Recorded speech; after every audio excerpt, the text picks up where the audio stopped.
What's up? It's your boy Kevin to turn on this motherfucking YouTube shit. Wow, what the fuck?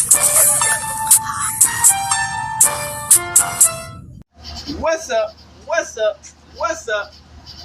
It's your boy Kevin to on YouTube shit. Hey man, we are lit, lit the team, man. Turn. Motherfucking day. Chilling outside. Big crip in the gang chilling outside shit, man. Free Palestine, free Congo. Russia your thing in Texas. Stand the fuck up. Each day is going to be a better version of yourself. Never let somebody bring you down, always fight back. Never let somebody tell you who you are, but also never put yourself in a position you don't belong. Let's stay humble. Let's get on revolution, on the movement. Keep y'all way first.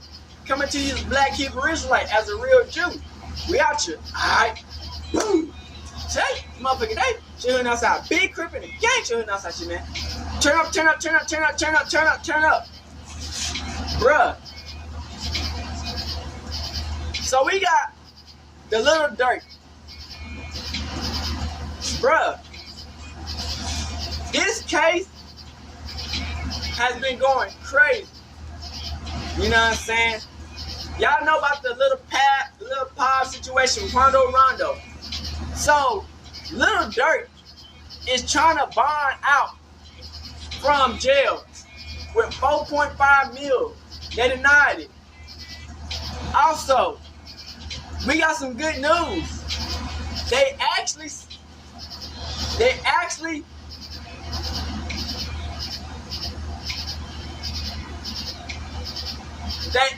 dropped the death penalty.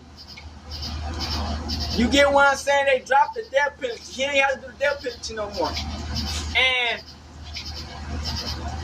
he got another day to look for his bond release in October. This bond release, they wanted all his money on everything that he got. They said 4.5 not good enough. They want everything and ownership to his music. So we have this video to explain what's going on. Also, OTF Jam, he's afraid of for his life. It's going down, bruh. I hope y'all enjoy the video and let's get into it.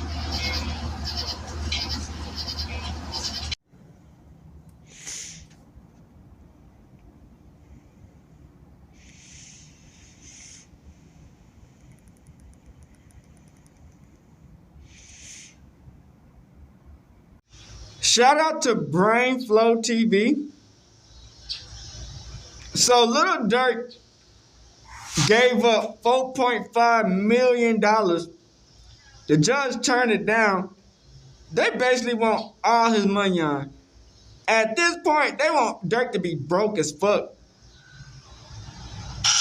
You know, a couple of the things that really hurt when you locked up, to be young and rich, and you have a fine-ass woman at home. Getting piped down. And you locked up and you can't get out.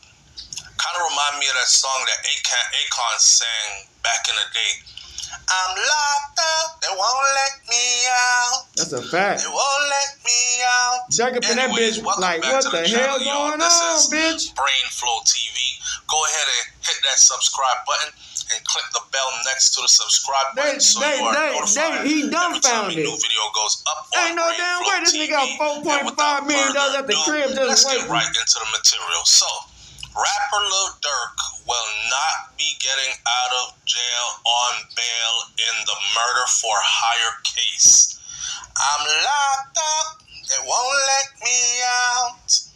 Here is all the information you need to know, and I'm taking this straight Ain't no from damn way this nigga got hit with a Grammy Award-winning rapper Lil Durk will remain jailed as he awaits trial on charges of orchestrating a failed attempt to kill a rival rapper in 2022. Quando Rondo is that rival rapper. Funny thing is, Quando Rondo got hit with the dummy hand. Is incarcerated. He locked up 3. In another issue, doing his time, that hit that they aimed to kill Quando Rondo in ended up missing Quando Rondo and taking the life of his cousin. Took his cousin out. Who was in the vehicle with him and his sister.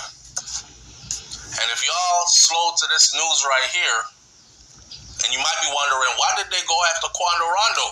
Well, Quando Rondo was in a fight with Lil Durk's homie, and Lil Durk's homie got killed by Quando Rondo's homie, and then now they want Quando Rondo's life.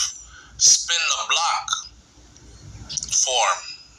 So, U.S. District Judge Michael Fitzgerald on Monday denied the request by Durk. That's wild, nigga. $4.5 million and you still can't get the fuck out? Named, Durk and his team wanted to post a $4.5 million in bail and be able to await his case calling from home detention. You know, you'll be able to be at home with an ankle monitor and all that stuff, and you could meet with your lawyer. They said, hell no. You know what I mean? Spread your gal wide open.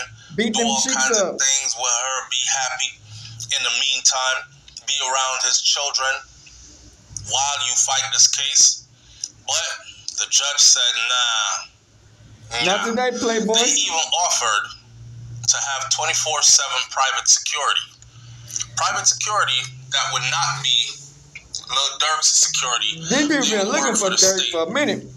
The feds. Put me on a private security. They said, nah. So the judge agreed with the prosecution that no combination of conditions would be reasonably good to assure them that the Chicago rapper Lil Durk would show up for future court dates or reasonably assure the safety of any other persons and the community. In other words, they think that he will run. I don't know. I mean, get on a boat, end up in Haiti, end up in Jamaica, something like that, St. Lucia, Barbados, hiding out. Or they also feel like he has enough power and pull in these streets and enough resources to quiet make some moves who are involved in this case or make witnesses disappear or ultimately influence the outcome of this trial. The sentence is mandatory life in prison without parole, which would make any innocent defendant consider running away as the rational alternative. This is what the judge said. The judge said, what Durk is looking at right now, the sentence, if he is found guilty, is a mandatory life sentence. It's mandatory life in prison without parole.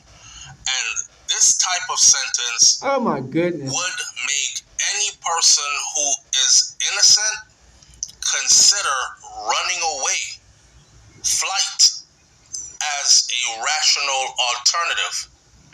That's what he said, referring to the sentence that ain't no damn way he's facing life, if he is convicted at trial on the charges that were brought against him by the U.S. Attorney's Office in Los Angeles. The judge then further agreed with the government that Durk was likely trying to flee the country when he was arrested last year near the Miami International Airport after law enforcement learned that he had been booked on multiple international flights. There was a flight that was booked at Fort Lauderdale Airport, and then there was a flight that was booked at Miami International Airport, and it said that Durk was moving in between the two airports, trying to figure out which one of the flights to go on, while the feds would they were hot on his trail, so they were setting up a decoy flight. That way, if they ran after one, he would be on the other one. And then ultimately, he decided he wasn't going to go on any of those flights. He was going to charter a private jet and have the private jet take him up out of there. And it was while he was on his way to the private jet that he was caught inside of the airport.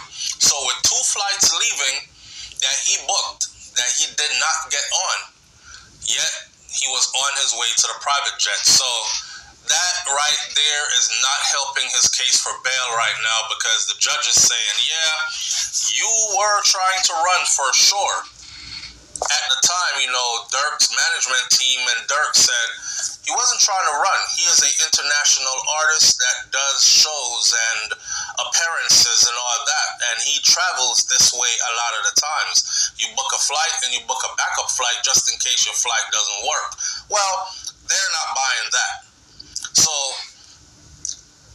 Durk's lawyers argued he was merely traveling to Dubai, as he had done many times before, for both professional and for spiritual reasons. He is Muslim. He has performed at concerts and he has recorded there as well.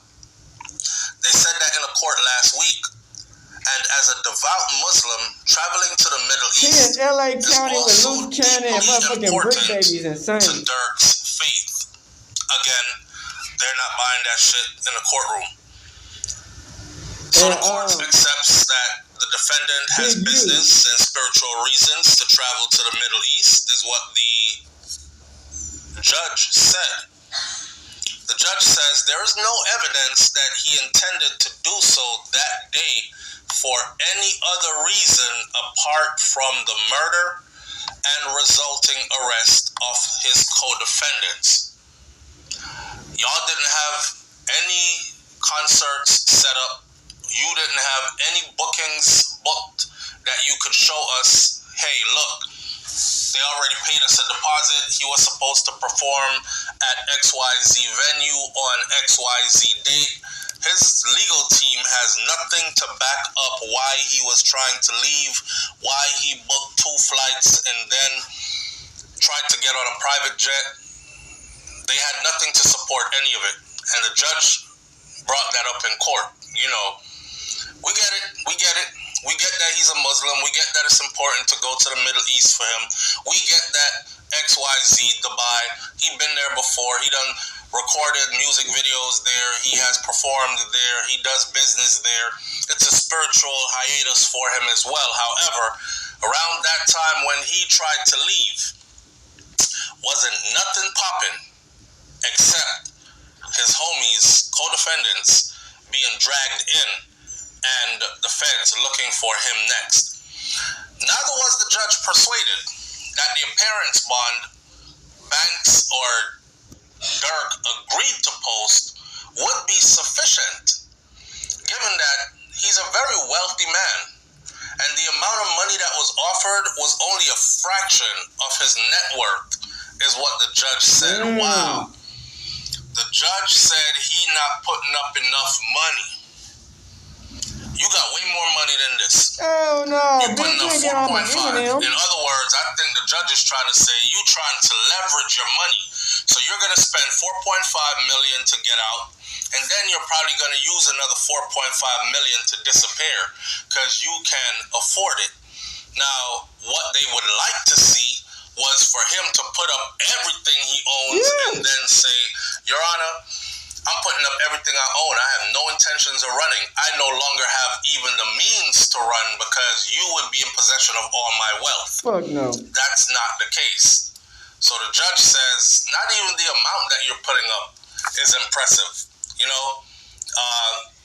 Man, these fucking judges and states are greedy as fuck. That's a small fraction of your wealth. Moreover, defendant would still have his intellectual property with which to earn a handsome living while he is abroad, the judge also said, meaning all his videos and his music and all that other stuff, if he ran away from the U.S., he can go to a place where there is no extradition order with the U.S., no extradition dealings with the U.S., so the U.S. would not be able to get him back to stand charges, and he could still be rich in these places because he can still make music and sell music to the rest of the world and tour in other places except for anything that has to do with the U.S. So the judge went again and said any set of conditions would need to impoverish the defendant and lead to the forfeiture of all interests in his intellectual property. Golly! So they're trying to strip Durk down. Naked. Literally. Butt booty naked. I didn't know. Durk down. Literally. Put up all your wealth and resources. They want to see that banking, that savings and checking account $0 and 0 cents. Or maybe not. They maybe just want to see enough money left in there to pay the bills. Right? That's it. They don't want to see all that excess in your account. And they would want him to sign over legal rights to his music just in case he runs his intellectual property. The judge clearly said any condition that would need any condition that he was to agree to, just to get free for a little minute, for him to lock the nigga back up. Hell no. And lead to the forfeiture of all interest in his intellectual property. Damn. Now, in addition, the judge also cited the danger to any government witnesses who might testify against Durk at trial if he was allowed to stay at home.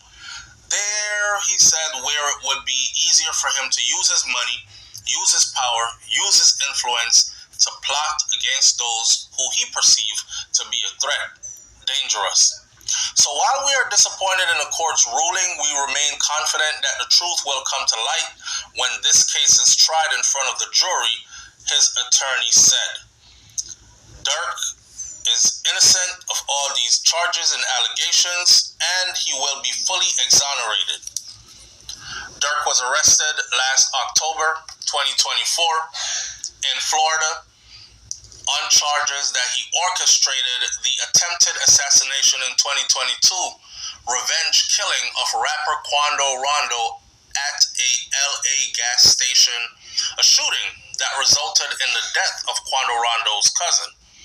He is charged with conspiracy to commit murder for hire in the slaying of Seveus Robinson, 24 years old, or Pop, as Quando Rondo called his cousin, who was gunned down August 19th of 2022. 5 members of Durk's Chicago-based rap collective, Only the Family, or OTF, have been also charged. The feds are saying that OTF is a gang. They are not a record label. They are not business people who do music and entertainment only. Durk kind of runs OTF in a way where he hires and keeps real shooters around him. And he promises these real shooters features. I'll do a song with you. I'll sign you to a record deal. I'll take you on tour with me. You get to fly out, see the world, make some money, but you gotta be ready to pull a trigger, etc. So you'll be an artist on my label, but you'll also be a shooter by my side. And don't forget that you always gotta be a shooter. This is how he ran OTF, otherwise known as Only the Family. Now, this is accusations from the feds, right? Damn. I'm just bringing it to you. So, Robinson's mother flew to LA from Savannah, Georgia to address the courts at last week's hearing. She said, "I'm scared to be here." Robinson is Seveus Robinson's mother. "I'm scared to be here." This is the young man who got killed, right? Quando Rondo's cousin's mother. "I'm scared to be here," she said. "I just want you to know that Savannah had a family too, man. Y'all ain't had to kill my baby like that." Durk, in April, asked for the superseding indictment against him to be dismissed because he claimed that the government had falsely told the jury that he had celebrated the killing in a rap song that was recorded and put on YouTube after the shooting of Quando Rondo's cousin. When it turns out The lyrics in question, Durk argued that those were recorded 7 months before that shooting incident of that young man took place. So there's no way I could have put that in a song celebrating his demise. The government filed a second superseding indictment shortly after that. If that's all they got is rap lyrics, I feel like you can beat this case. That's all they got. And muted Banks' bid to get the charges dismissed. They threw his bid out the window to get those charges dismissed. Now, nevertheless, his attorneys argued that they should have access to the grand jury testimony of the witnesses, presumably an FBI agent who provided the incorrect information. With all that's going on, you also have people who are a part of OTF or were Lil Durk's co-defendants, homies, might be working with the feds. And they might be pointing a finger saying he's the one that told us to do it. Yeah, they ain't like OTF jam. And that's why we did it. Now, if everybody remains solid and stay 10 toes down and don't say nothing, they might get hit with the charges, and Durk might be able to beat the case. Okay. But as far as it's looking, he might also end up in prison for the rest of his life. Leave your comments in the comment section below. Tell me what you think about this one, and I'll catch you on the next video. It's Brain Flow TV. Hit that subscribe. Hey man, shout out to Seti Nash. We're finna get the update. Part of, you know what I'm saying, see what they talk about in this video. Assalamu alaikum warahmatullahi wabarakatuh. I just left the courtroom for the bond hearing for my son, for the release for the third time. This time it was very fair. The judge was very fair. He wasn't pro-prosecutor, he wasn't pro-defense, but he was pro-justice. So he listened to all the evidence, and he's gonna give a ruling in the next few days. Damn. What's his position is for the bond. Got the son, the father going, got the son. So continue, family, friends, and fans, continue to keep us in your prayers, and we thank you, and inshallah, God willing, this be victorious for us, that we have a good ruling in our favor. So Lil Durk has been getting nothing but good news. And we kind of called this a little bit. If you need that video, it's going to be pinned in the comments. I'll try to put it as far as one of the videos at the end for people to have. But with no further ado, I'm going to just get you caught up real quick, because there's a lot of disinformation out there, and we need to go ahead and clear that up. Let's go. So, as of June 4th, 2025, here are the latest updates on rapper Lil Durk's legal situation and music career. This is stuff that I already just researched real quick, so I had to write it down for y'all, and let's go ahead and get it done. So, Lil Durk, not getting a death penalty. It's not going to be pursued. Okay. Federal prosecutors have decided not to seek the death penalty against Lil Durk in his ongoing murder for hire case. Okay. The bond status, which a lot of you guys are here for. Durk remains in custody, as the court is yet to decide on his pretrial release. So the judge has not said anything yet. He said it's going to be a couple of days, and we'll go further into that in a little bit. His legal team proposed a $4.5 million bond package, including personal funds and real estate equity, along with 24/7 home confinement and security monitoring. The trial date has not been pushed back, so the trial date is scheduled to begin October 14, 2025. Okay. Coincidentally, Brick Baby's freaking trial date is exactly the same date. Crazy stuff. The defense strategy. His attorneys are challenging the credibility of a key FBI informant, arguing that the government case relies heavily on this individual's testimony. I can make parallels to the FBG case, but this is going to be very, very different. All right? So, we still want to go ahead and get straight into it. I want to catch y'all up on some things, because there has been a lot of disinformation. So, if you recall, January 7th was the day that Lil Durk was supposed to go to trial. The government, being dirty as dirty can be, and I'm going to explain some more dirty tactics that they did in just a moment. Don't worry, we're going to get to it all. The government just dumped over, 200 gigabytes of raw data for them cats to sift through, to try to get through the BS that they were doing, and Drew Fillon actually found it. And I kept telling you guys, And everybody started to kind of see where I was coming from because let's be fair. Let's be fair. I'm not, I don't want to say I'm not, but over here, there's an understanding of where your positioning is, right? Here's what I mean.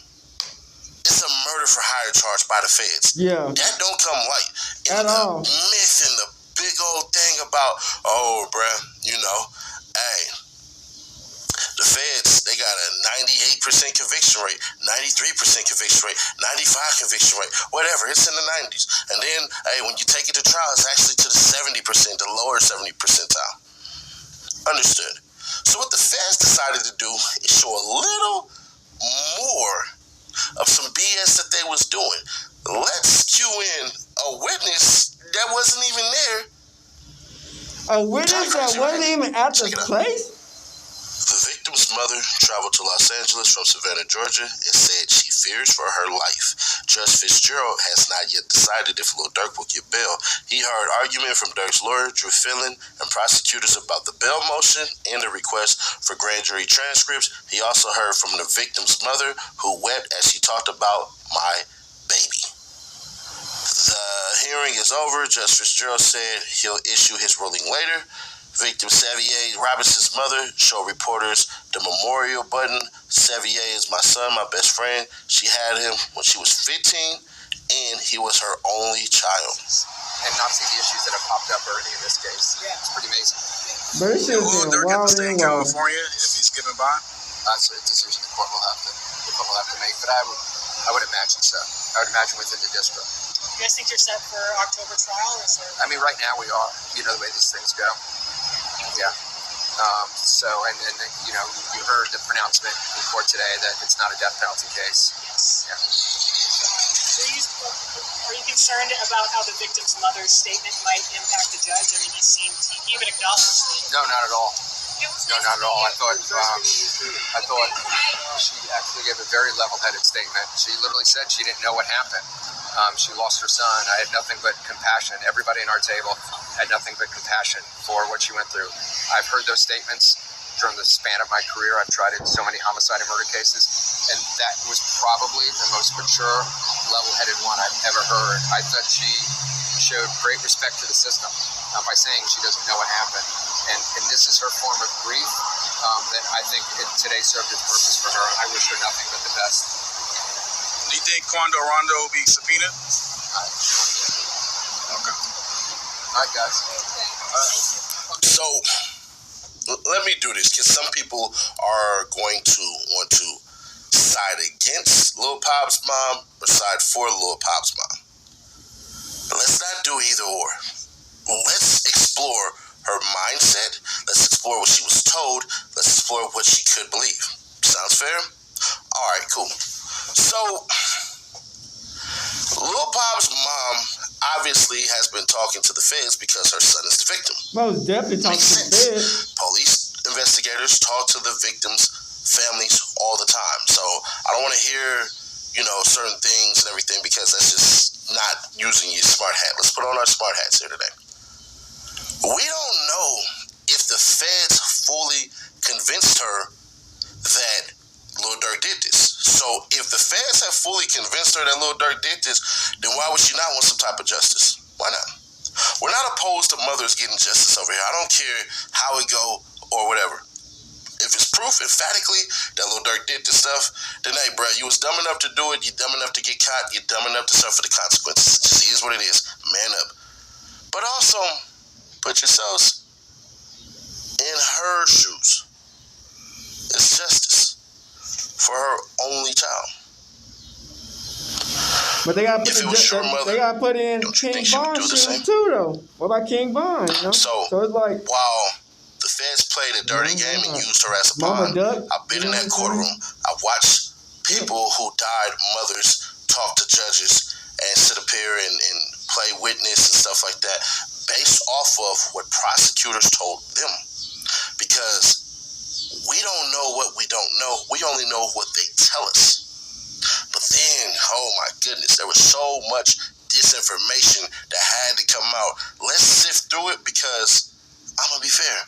I couldn't find it. I only found it from, quote unquote, dare I say, sources. will. First one.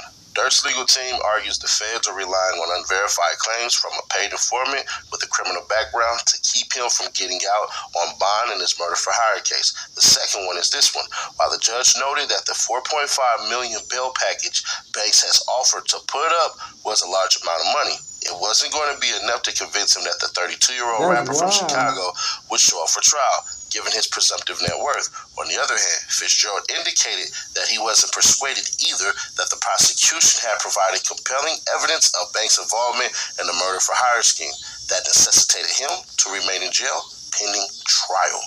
Oh, if you could please hit that like button, it'll mean everything, because it'll help the channel grow faster. I don't know what it is about the like button for YouTube, but it is what it is. Like I say, when we get to the 300K, you're going to Xbox, PlayStation, and then we just going to start giving away money out shit. Now, with that being said, bruh, yeah. All right, so the very first slide by Rap House, they at times are accurate, but when they're inaccurate, it's always compelling. So, no, what Drew Fillon said, and once again, I'll pin it in the comments. What Drew Fillon basically said was this: hey, the source y'all got is actually a federal, first of all, it's a cop. It's a cop.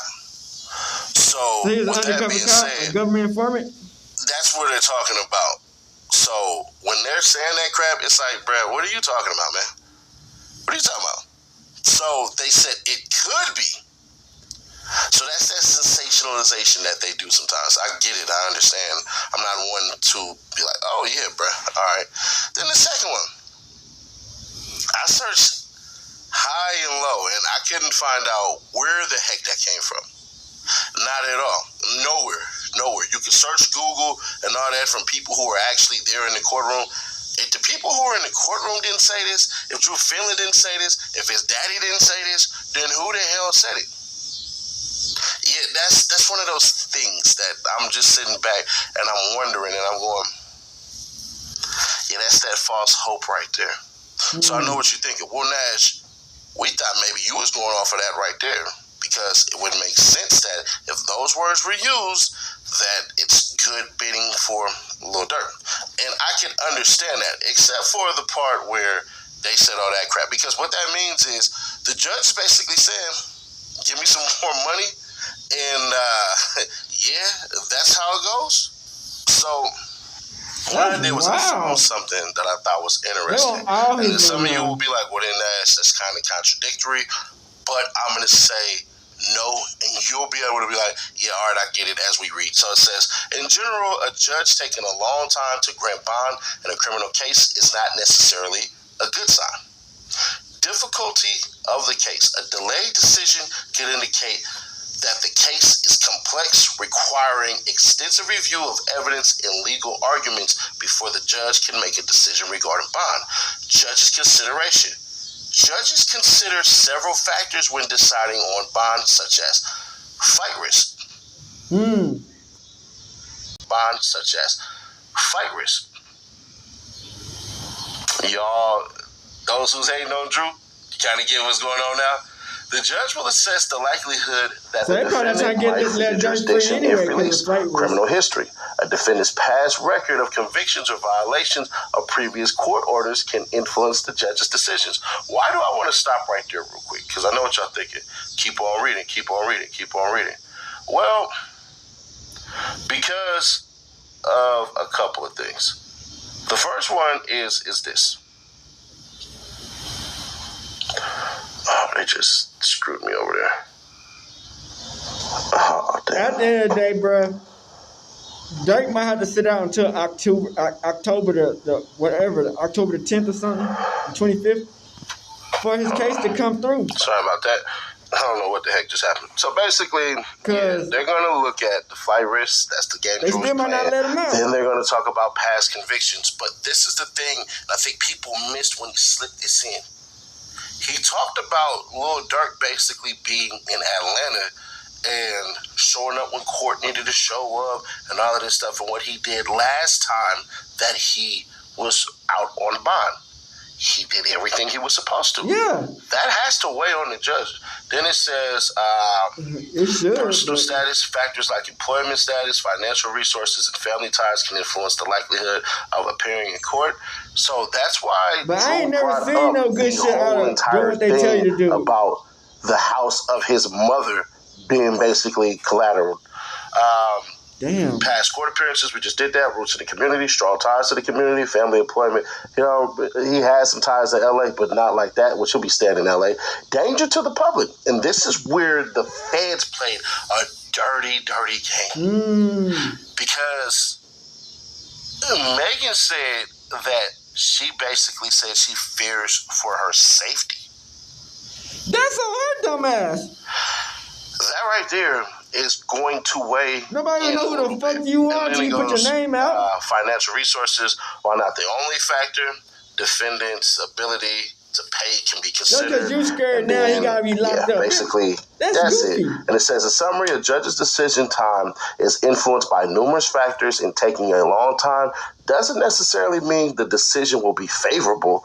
Judges meticulously evaluate the case, the defendant's background, and potential risks, including fight risk, using the 7 factors outlined above to reach a fair and informed decision about the bond. So, we will see. We will see. I'm now going to basically 55% he'll stay to 45% he'll go. And some of y'all gonna be like, well, Nash, you just said all this stuff. You said it's more favorable than all this crap and everything. You know, that he they would don't actually understand how the fucking court works. I'm in agreement. But one thing I can't factor, I can't dismiss is that the previous judge said 3 times, no, no, no. This 4th time the charm, hell if I know. But I will say it does look better for him based on the fact that the judge has taken their time. Because the previous judge was like, yeah, hell no. And then the fact that I told y'all, the Trinity that I believe in, show them 3 things to get them to basically say, hell yeah, they'll want you to go. When basically the freaking feds said, oh yeah, the second murder for hire thing, yeah, he's actually not involved in that. That's dropped. I don't know where a lot of y'all people think that that's not dropped charges, because in my book it is. But some of y'all be like, well, he wasn't even charged and all that stuff. They were considering bringing charges. So yeah, in my book that is. If it's not in your book, then so be it. You can have your opinion. That's perfectly fine over here. But then the fight risk stuff, and I kept on saying like, bro, why ain't you bringing that up? But then he did at the last moment. Then the biggest thing, the lyrics. The lyrics were brought in and cooperated by a federal agent or a police officer. One of the two. And if it so happens to be who y'all keep on saying it is, taking up on that stand and stuff like that, bro, it's going to be a long, long day. Long day. Long freaking day for that person. Because they don't know nothing. Now, they may pretend they do, but understand this. There's no way that person would know anything, because once they were outed as being who they were, a lot of people got away from them. And I know a bunch of people that got away from that person. So we shall see. But like I said right now, it's looking better than good for Lil Durk, in my opinion. But what are your thoughts on this? Let me know in the comments. And I know it's late, but for some odd reason, y'all like these late videos. It ain't no W country. That's a W. I'll drop a DDG video because I think Haley is going to respond, and I think it's going to be crazy. Some of y'all. Shut up, Rap Daily. OTF Jam, man. He done goofed up. Like, I remember when the money wasn't there for some city feet. I got you. Hey, still go. My lawyer money there, when I fight my case. I ain't got to do all that, but bro, man, straight up. He made a way for me to be straight. That's how Lil Durk held it down for OTF Jam until Jam turned around and betrayed him. Now, everything's changed. A new video just dropped showing OTF Jam begging for his life, and it's going viral. It's raw, it's emotional, and the internet's asking one question. Is this the end of OTF Jam? Because if there's one thing we know about... That's what I've been here. I heard they trying to get that nigga out the paint. OTF Jam pleads for forgiveness. OTF Jam went from being one of Lil Durk's most loyal soldiers to possibly being the rat who brought down the whole operation. And now he's begging for his life. Nigga looking like Master Splinter out here. Is that he gets revenge. But before we dive into the federal case drama and why the streets are calling for Jam's head, we need to look at the details most people overlook, because this ain't just some random dude who got caught up. This was supposed to be family. This was supposed to be the type of loyalty that the culture is built on. But sometimes the people closest to you are the ones who can hurt you the most. Real talk, OTF Jam and Lil Durk's relationship goes way back, like way before any of us even knew who these cats were. We're talking about childhood homies from the Chi, dudes who came up together in the same neighborhoods, dealing with the same struggles, the same poverty, the same violence that shapes young men in these streets. In a 2023 interview with DJ Jerry, Jam talked about how Durk was like a brother to him, making music for block parties and community gatherings before he ever blew up. Like, I remember when the money one day, supposed to see you feel him. This was back when Durk was just another young cat from Chicago trying to make something happen with his rap skills. They weren't thinking about record deals, federal cases, or any of that heavy stuff. They were just homies from the block, looking out for each other, grinding together, dreaming about making it out of the hood together. But then life happened, and life in Chicago ain't no joke. In 2010, when Jam was barely legal at 17 years old, he caught an attempted murder case and got hit with a 12-year sentence. Now, we ain't gonna get into all the specifics of what went down. That's between him and the streets. But what matters is what happened next. See, this is where most friendships die, when your homeboy gets locked up. By the time your homeboy get locked up, new friends, new priorities, new lives. The letters stop coming. The phone calls. If you're not rich, become non-existent. That's just the reality of the streets. Out of sight, out of mind. But if you ain't got no rich friends, was different. As his career started taking off, as he began making real money and building his empire, he never forgot about his day one sitting in that cell. And we ain't talking about just sending some commissary money or keeping him on the books. We're talking about the type of loyalty that legends are made of. During Jam's whole 12-year bid, Lil Durk provided support that was straight up unheard of. Real talk, most rappers won't even help their own blood relatives when they're locked up. That's a fact. Durk was moving different. This dude was covering legal fees. And y'all know how expensive good lawyers are, especially for serious cases like attempted murder. Hella good. Cost a lot of money on it. At least 50-60K. Financial support was just the beginning. When Jam finally walked out of them prison gates in February 2022, Durk had a whole welcome home package waiting for him. We're talking about the type of homecoming that most people only dream about. First, Durk bought him a house. Not just any house, a spot where Jam could lay his head, build his life back up, and have some stability after more than a decade. Look how he looked like he just kept his solid. So the man could move around independently, manage his business, and start rebuilding his life. But even that wasn't enough for Durk. This dude went ahead and handed Jam over $50,000 in cash as a welcome home gift. $50,000. That's more money than most people see a year. And Durk just handed it over like it was nothing, because that's how much his loyalty meant to him. He said, Jam, get out that jam, I'll give him 50, he ain't gotta ask again, bro. Like, you know what I'm saying? He ain't gotta ask. This type of loyalty was so rare, so genuine, that Durk even referenced it in music, specifically on King Von's track Back Again, where he rapped, Jam, get out that jam. I gave him 50, ain't gotta ask again. Think about that. Durk was so proud of how he held his homeboy down that he put it in a song for the world to hear. The gratitude from Jam seemed real too. He publicly acknowledged like you like really accepting that shit. Overplayed it. I love bro for that. The whole time. Y'all watch that Dex Laboratory? Nigga sleeping, and nigga wake up, and the wife go to sleep. He's like, Durk brought Jam into the OTF look at the wife crazy.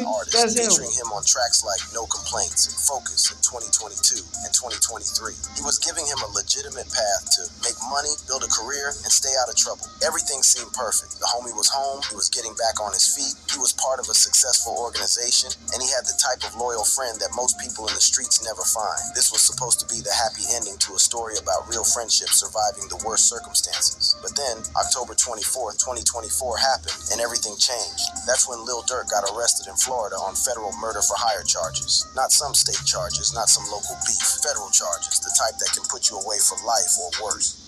A man who is not some local beef. Federal charges, the type that can put you away for life or worse. The case was connected to a 2022 plot targeting rapper Quando Rondo that resulted in the death of Rondo's cousin, Saviaya Bull Pop Robinson. 5 other OTF members got swept up too. Now, when the feds come with a case like this, they don't just show up with theories and hunches. They come with evidence, recordings, documentation, the type of proof that can. They said they got 200 gigabytes worth of data they sifting through. The fuck? So much about the inner workings of OTF. That's when the whispers started. That's when people began asking who had been talking, who had been cooperating, who had been wearing wires and recording conversations. And unfortunately for Jam, all eyes turned to him. Following Durk's arrest, rumors started flying that OTF Jam had been cooperating with authorities, allegedly wearing a wire for years to gather evidence against Durk and other OTF members. These weren't just random internet trolls. He's all, it's my time to shine, bitch. Coming from serious people in the hip-hop community. Industry figures like DJ Academics, Whack 100, and Chicago rapper King Yella all started pointing fingers at Jam.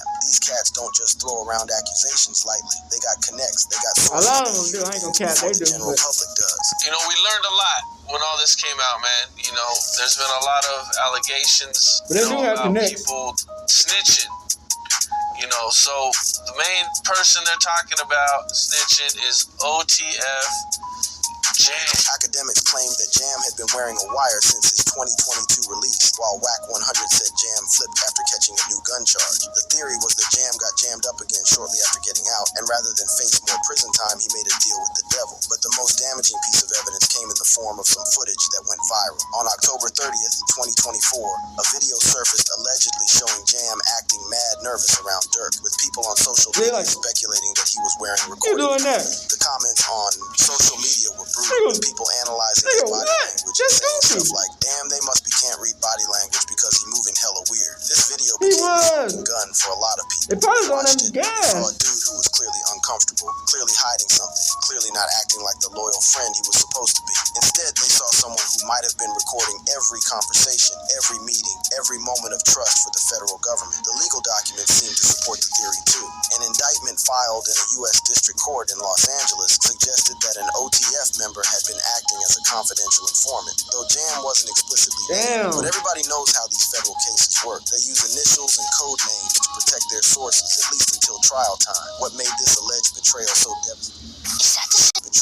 devastating wasn't just the legal implications, it was the personal betrayal. This wasn't some random associate or some dude on the periphery of the organization. This was supposedly family. This was the cat that Durk had lifted up, supported, the nigga they put like second hand to him. If the allegations were true, it meant that every conversation Jam had with Durk after his release, every moment they shared, every piece of information he was given access to as a trusted member of OTF was potentially being recorded and handed over to federal agents. Think about how cold that is. You spend 12 years locked up. Your homeboy holds you down in ways that most people never experience. He welcomes you home like you're his blood brother, and you repay that loyalty by helping the feds build a case against him. In the streets, that's the type of betrayal that people never forgive and never forget. The hip-hop community's reaction was exactly what you'd expect. In a culture where snitching is considered worse than murder, where cooperating with law enforcement can get you permanently blackballed or worse, the allegations against Jam were met with pure disgust. Social media went crazy with people dissecting every piece of evidence, every rumor, every theory about what really happened.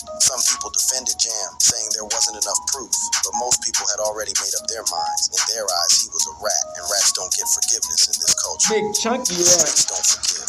Let me break down exactly how deep this rabbit hole goes, because the evidence that started coming out was straight up shocking, and the reactions from the streets were even crazier. First, let's talk about how the feds were moving in this case, because when you understand their strategy, you start to see why people were so convinced that they had someone on the inside feeding them information. The federal case against Lil Durk wasn't just some basic charges. They were painting OTF as a whole criminal enterprise that used violence to handle their business. This wasn't just about one incident. They were trying to show a pattern of organized criminal activity. The specifics of what allegedly went down were wild. According to the feds, on August 19th, 2022, 5 dudes connected to OTF tracked and followed Quando Rondo around Los Angeles like they were hunting him. They used 2 different cars to tail his Cadillac Escalade, and when they caught him at a gas station, they let loose with at least 18 rounds, including shots from a fully automatic weapon. Quando wasn't hit, but his cousin got killed. But here's the thing that had everybody suspicious. How did the feds know so much about the plan? They let Quando Rondo allow to tell the story. How did they have such detailed information about what was supposed to be a secret operation? The answer, according to multiple industry insiders, was that they had a snitch in the crew. Whack 100 didn't hold back when he broke down what he thought was really happening. He said, there's a guy named OTF Jam, that was wired. Very ironic name, Jam got him in the jam. Real talk, when Whack 100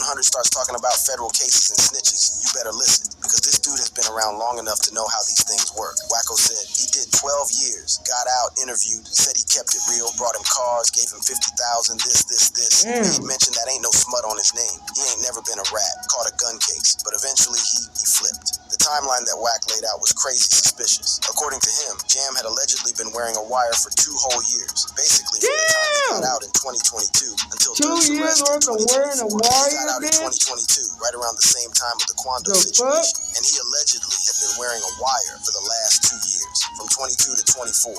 Yeah, so he immediately got caught up. Think about how foul that is. From almost the moment Jam walked out of prison when Durk was throwing him that welcome home party, buying him houses and cars, giving him $50,000 in cash, bringing him into the family. He might have been recording everything for the feds. Every conversation, every meeting, every moment of genuine brotherhood might have been contaminated. He could have been fucking his bitch in the next room. That nigga by the door recording the shit. Cooperation was simple, self-preservation. Wack 100 claimed that Jam caught a new gun case after his release and decided to flip rather than face more prison time. Records show that Jam was arrested in May 2023 on some warrant related to his previous case, though the details of this new legal trouble stayed mostly under wraps. But here's the thing about cats who've already done serious time. They'll do almost anything to avoid going back. 12 years is a long time to be locked up, and once you taste freedom again, the thought of returning to a cell can make you do things you never thought you'd do. King Yella, who knows the streets of Chicago better than most, broke down some of the psychology behind why Jam might have made such a devastating choice. OTF didn't help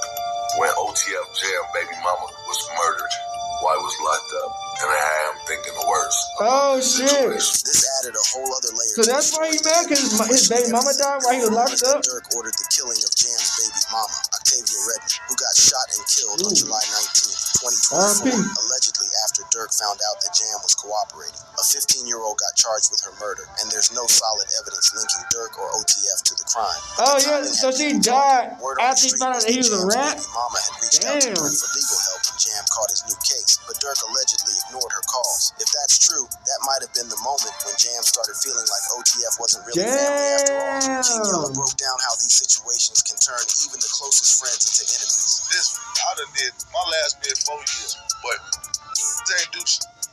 So certain, I felt the type of way when I knew you had money.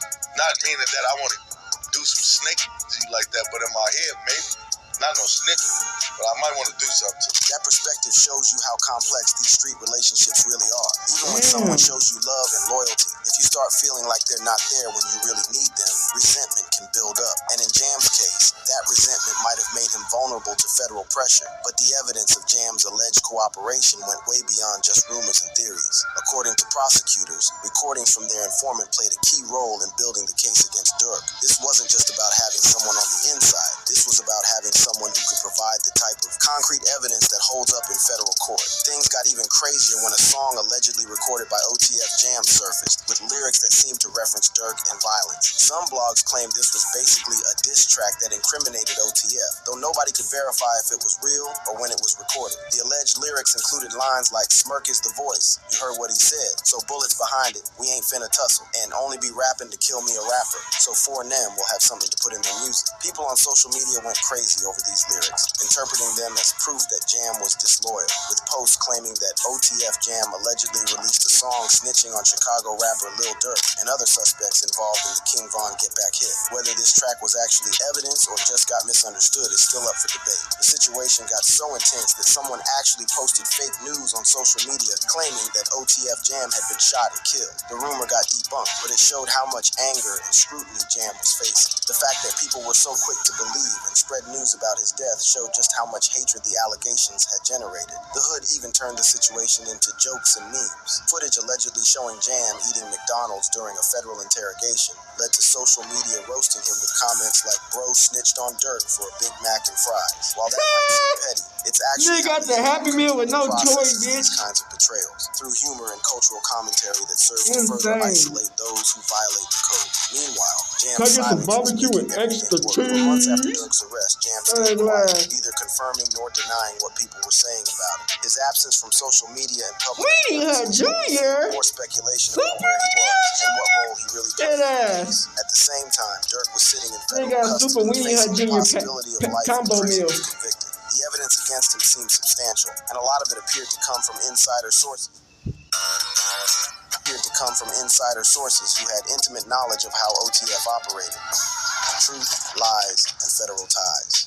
In December 2024, OTF Jam finally spoke up through Instagram stories, denying that he lied to Durk and claiming that the real truth would come out when the legal documents got released. His statement was straight up defiant. When the discovery comes out, you're going to see I'm not how the feds got onto us or built their case. I'm going to let the paperwork come out because it's gonna tell it all. But yo, Jam didn't just deny the allegations and leave it at that. Homie went full offensive mode and started pointing fingers at other people, including the very dude who had shown him all that loyalty. He basically threw Durk under the bus, saying if Durk didn't want to get incriminated, he shouldn't have gone to the concerned crime scene. Real talk, that statement right there had people's heads spinning. This is the same cat who was talking about gang shit forever just 2 years earlier. And now he's basically saying Durk brought his legal troubles on himself. That's not the type of response you expect from someone who's OTF Jam Jam also is a hoe, man. That's OTF fucked up. members like Boona and Jari, claiming they were spreading false stories about him, and he even targeted some women connected to the crew like Lexio and Nikki Nicole. This dude was basically burning bridges with everybody,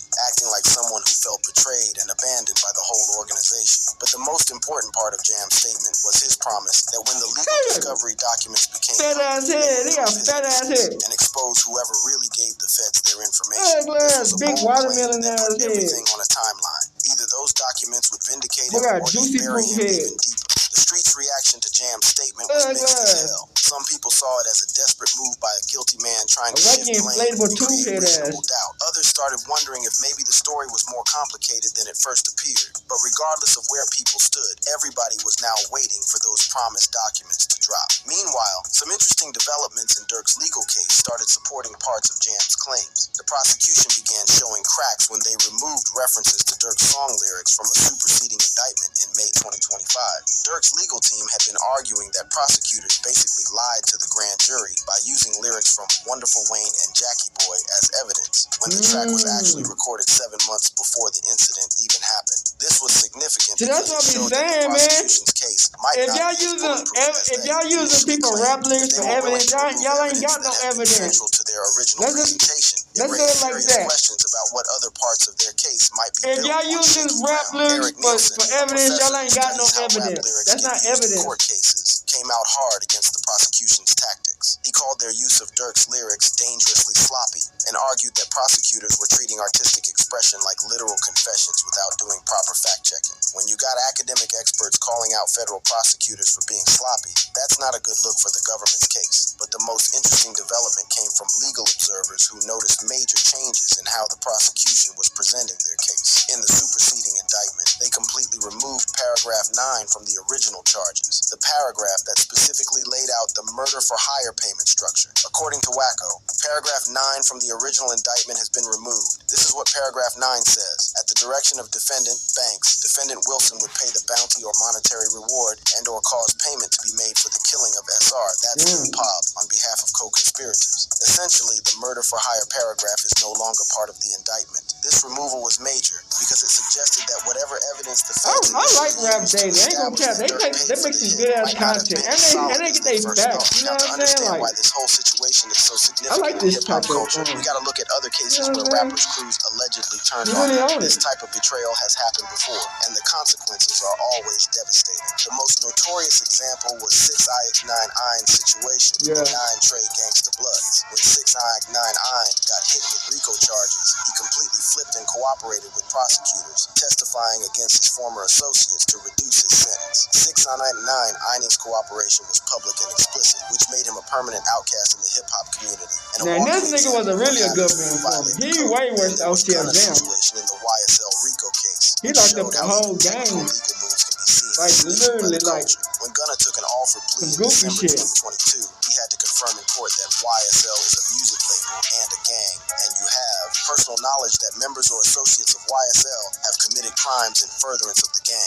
YSL is a music label and a gang, and you have personal knowledge that members or associates of YSL have committed crimes in furtherance of the gang. Rat-a-tat-tat. Even though Gunna maintained he wasn't cooperating, that's rat-a-tat-tat. Rappers like Lil Durk, Lil Baby, Meek Mill, and Polo G unfollowed him on social media, and the hip-hop community basically treated him like a snitch. His career took a major hit, and he's still trying to rebuild his reputation in the culture. But the OTF Jam situation was different from both of these cases. Unlike 6ix9ine, there was no public testimony or explicit cooperation that anybody could point to. Unlike Gunna, there was no formal plea deal where he made admissions in court. Instead, that's the right, allegations Tat Tat. Jam were based mostly 6 on Speedy Gonzalez. and circumstantial evidence. The lack of concrete proof didn't stop the streets from passing judgment, though. Hip-hop culture is already suspicious of anyone who might cooperate with OTF Jam. So when the allegations against Jam started flying, a lot of people just accepted them. He Mickey Mouse. I can't say Jerry. The situation got even more complicated. He Mickey Mouse. Durk's trial got pushed back to October 2025 due to how complex the case was, with over 230 gigabytes of digital evidence. You got Rat-a-tat-tat, Speedy Gonzalez, and Mickey Mouse. Jam promised would clear his name might not become public for months or even years. While all this legal drama was playing out, Jam's whereabouts became a mystery, with people speculating that he was staying away from Chicago. Clubhouse looking ass. Between the snitching allegations and his baby mama's murder, big ass forehead. Target from multiple angles. The broader implications of this case go way beyond. I'm about to get hit. Like I'm about to get hit to the motherfucking camera in his fat ass head. People in street-oriented hip-hop culture find themselves in when they're caught between loyalty and survival. King Yella broke down the psychology behind these situations in a way that really made sense. Boy got a tumor in his head, bitch. OTF try to, you see, you know the GD like we don't give. I ain't got no filter. You do something, I'm calling you out for it. That's why. That's how we was raised anyway. Yep. Try to keep they together so they won't look bad. This observation shows how the pressure to maintain street credibility and protect reputations can sometimes conflict with the reality of facing decades in federal prison. The image of absolute loyalty that hip-hop celebrates doesn't always line up with the complex decisions people have to make when the feds come knocking. Charleston White, never one to hold back his controversial opinions, weighed in on the whole situation with his typical no-filter approach. Nobody laughing at Durk like they were laughing at me when I went to jail. Cause Durk is way different than your goofy ass. Lord have mercy. So ain't nobody laughing. You a goofball ass nigga.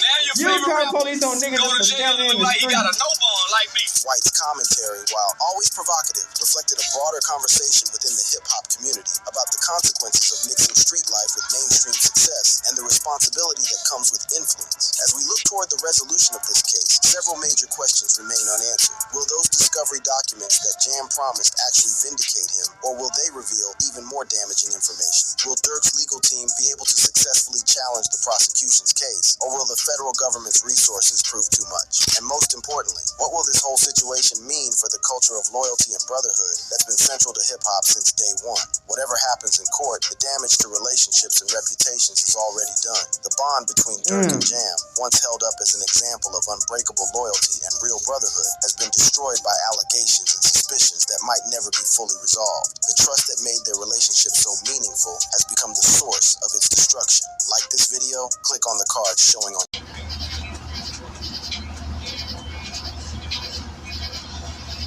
Alright, we back. So y'all, as y'all see from that motherfucker, free Durk. You know what I'm saying? 4.5 million is not enough for the government. Bro, they want everything that this nigga got. That's how you know these motherfuckers just want that damn money on, nigga. They looking at Durk like a payday. I'm just glad they stopped doing the death penalty, and they gave this nigga another chance to get a bond. Giving up all your rights and your money on to get a bond is insane. That'd be a dumb move, to be honest. But we looking into this situation, man, and man, he got some good news. He got a good chance that he can win, because they dropped another case that they trying to put on him. So he got a chance to win this case, because they really ain't got nothing. They just got music on him. So we don't know what's going to happen. It all depends on if these people are going to try to snitch on him or try to make up lies on Durk. You know what I'm saying? And OTF Jam is cooked. No matter if, you know what I'm saying, Durk come home, he don't. Because this motherfucker was running the wire for 2 years. You know what I'm saying? And Durk helped him out a lot. But that just goes to show you, man, you can help a person out all you want. If they don't like you and they got envious in their eyes and they feel like they should be in your position, they would do whatever it takes to try to get you out the paint. You get these niggas everything that they ever wanted and asked it. And they'll still turn somehow and backstab you. You know what I'm saying? That's why you can't trust nobody. I mean, absolutely nobody. It says that in the Bible, you can't trust nobody. The only person you can trust is God. So at the end of the day, man, Durk gonna have to figure out what he gonna do, man, because, you know, he on a situation where the government wants everything that he got. So, it is what it is. Hey, I hope y'all enjoyed this video. We out this bitch. Hood, Northside, Big Crip, gang, Northside shit. Hey, Dad, you know, dog, when we link up, dog, this shit be legendary. Even though this is instrumental, you the engineer on it, so Kodak everywhere.